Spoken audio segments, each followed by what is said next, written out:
നമസ്കാരം.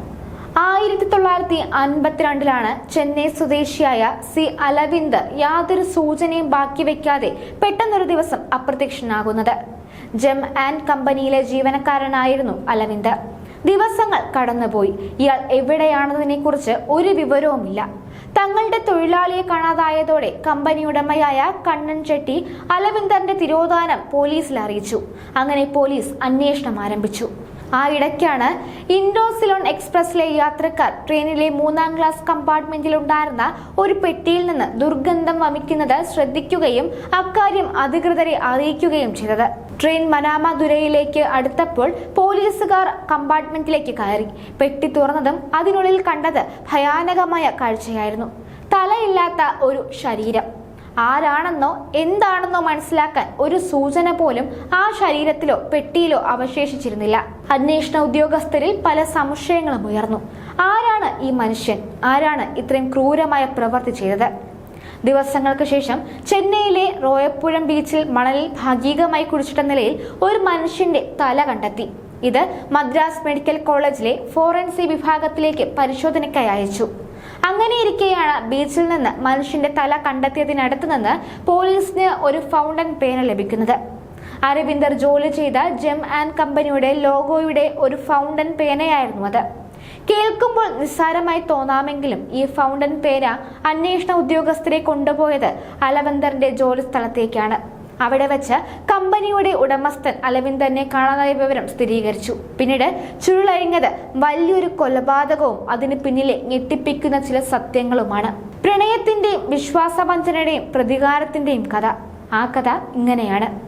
വിവാഹിതനും 2 കുട്ടികളുടെ പിതാവുമായ അലവിന്ദ് സ്ത്രീകളെ വശീകരിക്കുന്നതിൽ മിടുക്കനായിരുന്നു അത്രേ.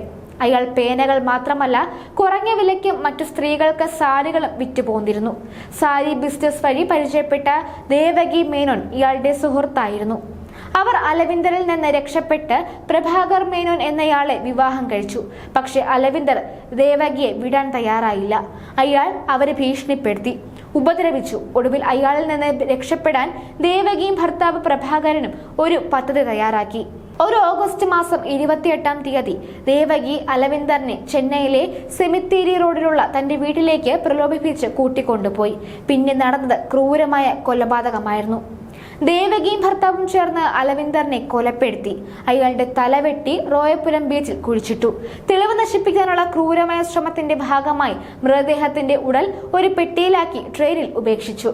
എല്ലാം കഴിഞ്ഞ് സമാധാനത്തോടെ അവർ മുംബൈയിലേക്ക് ഒളിച്ചു കടന്നു. കൊലപാതകവുമായി ബന്ധപ്പെട്ട് കൂടുതൽ തെളിവുകൾ ലഭിച്ചതോടെ ദേവകിയെയും പ്രഭാകരനെയും മുംബൈയിൽ നിന്ന് പോലീസ് പിടികൂടി. അവരെ അറസ്റ്റ് ചെയ്ത് ചെന്നൈയിലേക്ക് കൊണ്ടുപോയി. അക്കാലത്തെ ഏറ്റവും വലിയ സെൻസേഷണൽ വിചാരണയ്ക്ക് കളമൊരുങ്ങി.